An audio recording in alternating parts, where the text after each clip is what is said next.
welcome to Lunch Break Reviews. This is a podcast about the things you love and the voices that do and don't. Each episode, we'll travel the realms of awesomeness and I'll answer the question that we ask ourselves every time we watch a movie and TV show. Where the hell do I know them from? And we'll figure that out together. I'll take a look at the directors, writers, and actors from movies or TV shows that we enjoy and read some of the best good and bad reviews I can find based on title alone. I will give a few awards for each episode, and I'll even give my thoughts as well. Also, you can make up your own damn mind in under 30 minutes. I'm sure we'll even get into comics from time to time. I am the self-proclaimed emperor of awesome, Bradley Butin, and this is a Lunch Break Reviews with new episodes at least every Sunday. Today, I am talking about Beetlejuice. What else would I be talking about? I went and saw this at the Screen X screen in the B&B theaters in Ankeny, Iowa.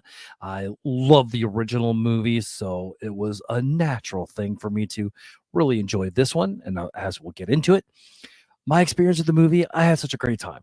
This movie was just 100% fun for me. I've already seen it twice. I'm planning on seeing it again this week. I love it. I love it so far.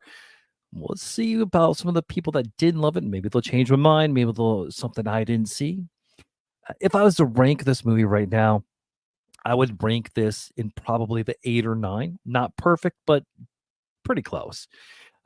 Speaking of the background information to the movie, this was released on September the 6th, and the IMDb has this at a 7.2 out of 10 right now.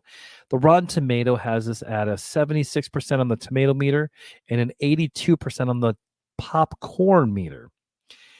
Now, let's get right into where the hell do I know them from?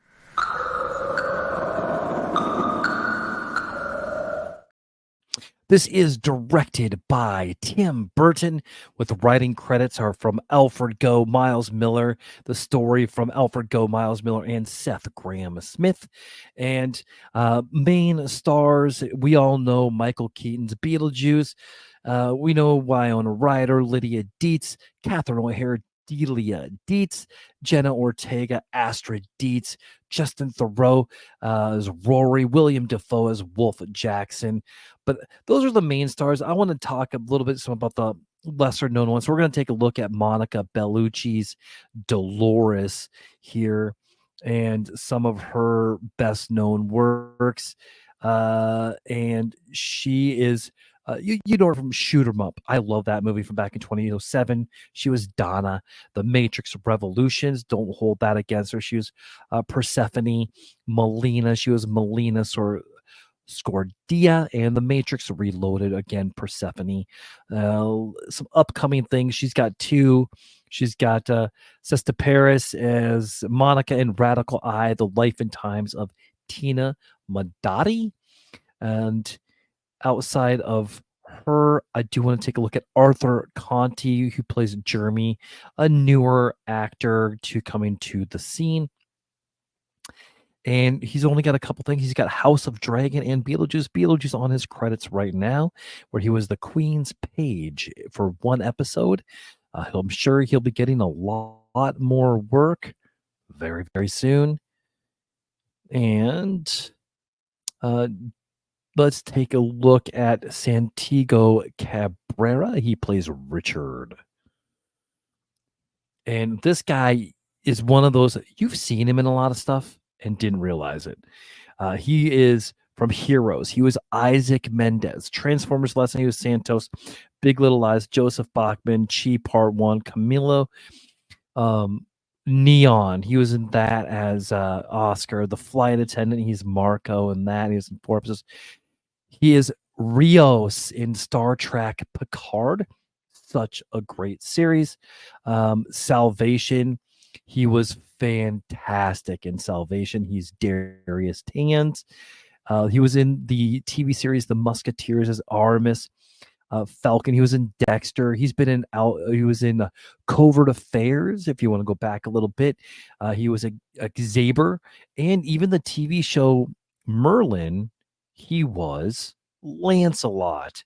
So lots of good stuff for him. And his upcoming Has Hindsight the Day Before, where he plays Professor Gabe Strasser, and Harry Houdini. I'll be checking that out. That's a podcast series. And Federico the Imaginary Life of Fellini. So let's get on with the show. All right. IMDb says after a family tragedy, 3 generations of Deet's family return home to Winter River. Still haunted by Beetlejuice, Lydia's life is turned upside down when her teenage daughter, Astrid, accidentally opens the portal to the afterlife. Well done. Let's talk some reviews. I base the reviews I choose solely on title alone and have not read through them. Please forgive me if I mispronunciate words I normally know talk good. I'll do my best to read them as I see it, punctuation, good, bad, and all. So let's find out what people are saying, shall we? All right, here's a couple of critics' review before we get into the good and bad. Carla Renata, from the Curvy Film Critic, she says, Monica Balladucci is the soul-sucking ex of our favorite afterlife character, steals the show in more ways than one. Love the message of making memories with the people you love.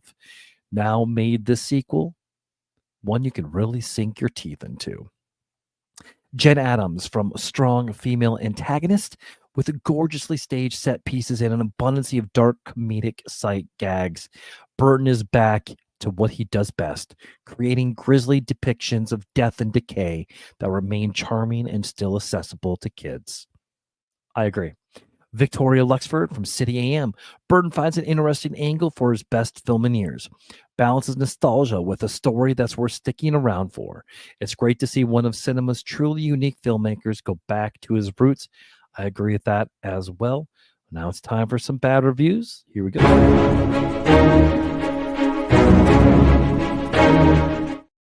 All right, and I have a 1 out of 10 as dated from the 8th of September of 2024, and this one is very disappointing with 3 exclamation points.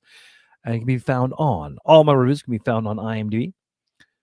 I'm the other family member. Okay, let's see here. Let me see if I can't read or what. I'm and other family members are big fans of the original movie. All right.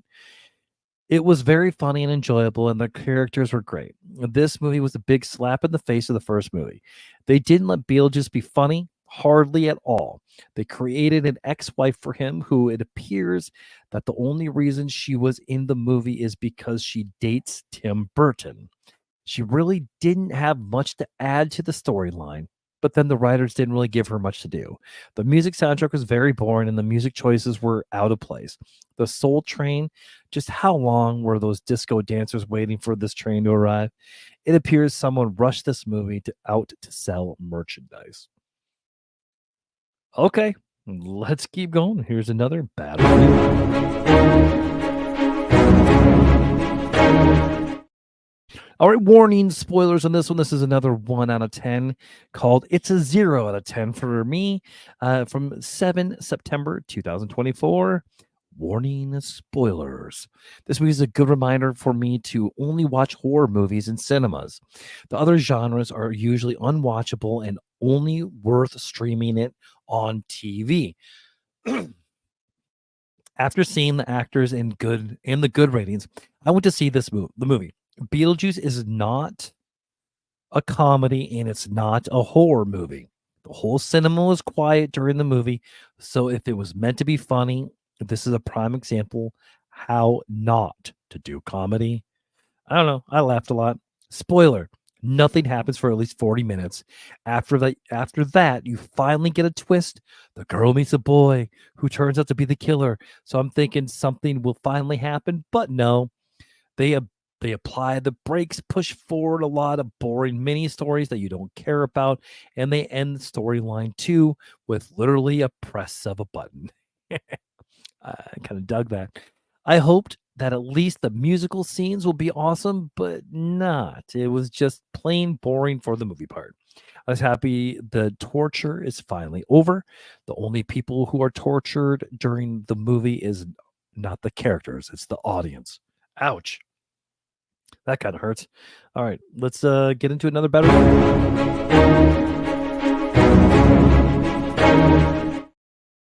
35 years, 8 months, 7 days for this.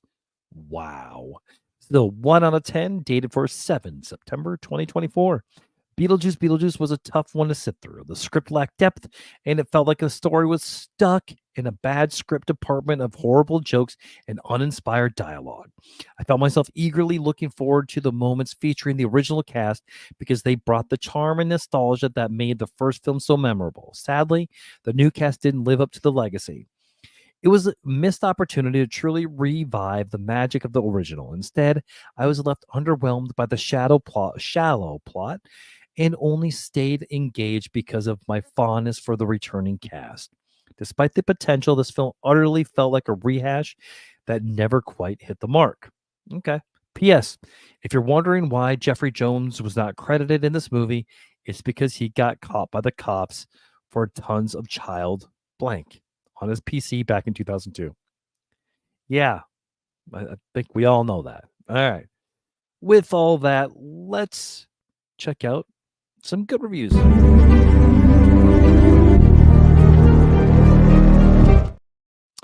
All right, this is a good review, a 10 out of 10, a sequel worth its legacy. Better than expected, the story was very full of Easter eggs from the original movie and even some I recognized from the cartoon. I watched religiously as a child. Granted, I was a little confused why they added a few story points and certain cameos at first, but it all came together at the end and even resolved some open ended questions from the first movie.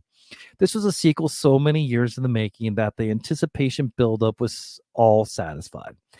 It did not disappoint for a true fan such as myself, or not just the Beetlejuice franchise, but all of Tim Burton movies and the musical genius stylings of Danny Elfman. Nightmare Before Christmas is one of my all-time favorites. All I can say now is Beetlejuice, Beetlejuice, Beetlejuice. Let's hope for a third one to come sometime soon. Very good, very good. Let's keep this going on another good review.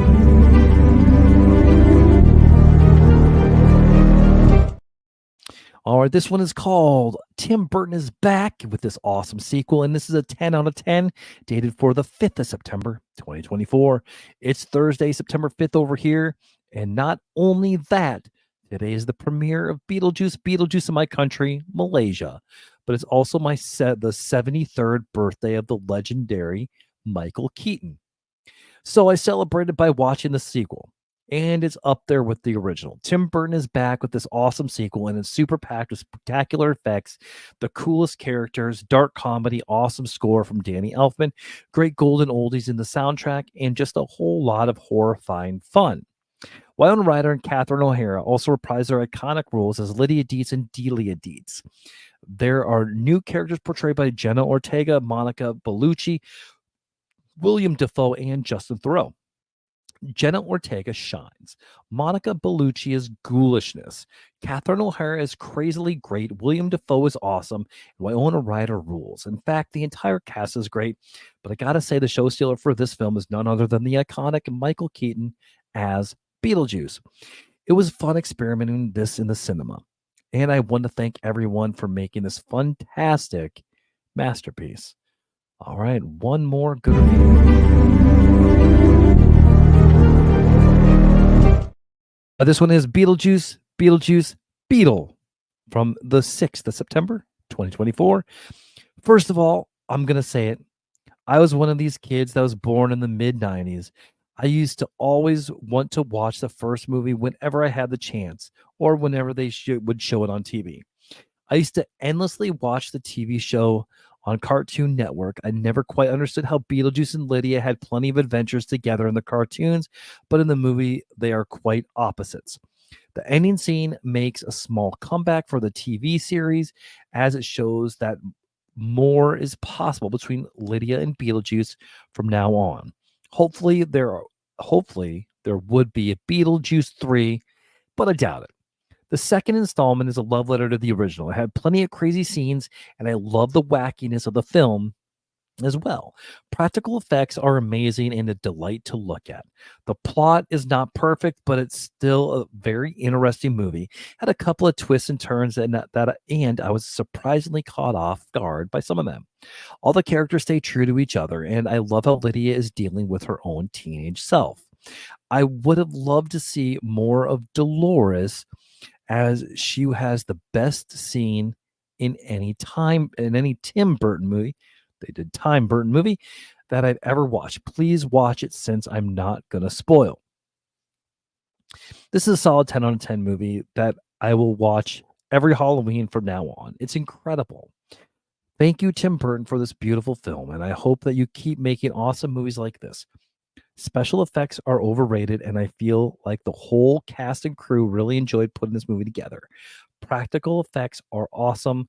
Beetlejuice, Beetlejuice, Beetlejuice. Well done. Well done. All right. My thoughts are it was great. I loved this movie. I said it before. I'm going to see it a third time in the theater just because I can. Helps when you work in the movie theater as well. Just some quick rewards. My favorite character in there was obviously Beetlejuice. My best actor in the movie, I'm gonna have to go with Jenna Ortega's Astrid. I thought she was fantastic. The my worst actor or least favorite character, I'm gonna have to go probably with Arthur Conti's Jeremy. In it, not that he was bad. I just, yeah, kind of, I don't know. I didn't like it. Thoughts on the story? Story was, I thought it was fine. Nothing wrong with it. It was a good call from the original. Cinematography was just beautiful. I love the sets. The show stealer in this was William Dafoe. I loved it. And this one had me in. If my movie fog meter from 1 to 5, this one had me in a 5 all day long. So, with all that, now it's time for you to decide on Beetlejuice. Beetlejuice, where would you rank this? Did you like it? Did you not like it? Let me know. You can find me, friend me, or follow me at Facebook at Nerd Positive, TikTok at Nerd Positive1, or movies.bs, and Instagram at The Fandemic1. If you feel there's more of a conversation, feel free to reach out and let's talk. Who knows, maybe you'll be the next guest on Nerd Positive. If you want to support the show, there are several ways to do so. Go to buymeacopy.com/nerdpositive, patreon.com/nerdpositive, PayPal or Venmo at Bradley Butin, and most importantly, just share the show with someone you want to make a little more awesome. Don't forget to leave a 5-star review. All right, guys, this was a lunch break review of Beetlejuice.